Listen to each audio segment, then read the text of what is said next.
कसूरवा जान गे कलियो कौन कसूरवा कलियो कौन कसूरवा जान गे कलियो कौन कसूरवा छोड़ को चलो जे भोजन ससुरवा रे हम छियो मजबूरवा छोड़ को चलो जे भोजन ससुरवा रे हम छियो मजबूरवा।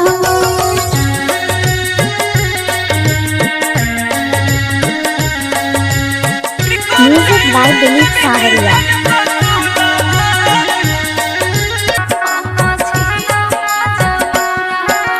कौने रंग के साड़ी रहतो कौने रंग के मेहंदी कौने रंग के मेहंदी जन गे कौने रंग के मेहंदी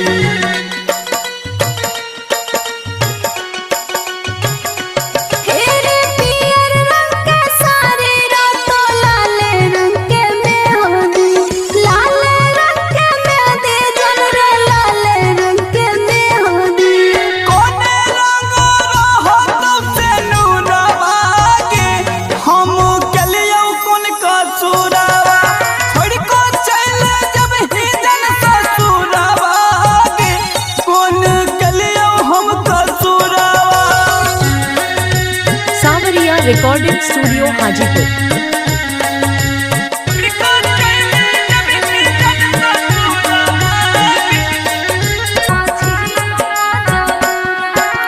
बाजो सोहनाई जान गे के कर डोलिया के कर डोलिया जान गे के कर डोलिया।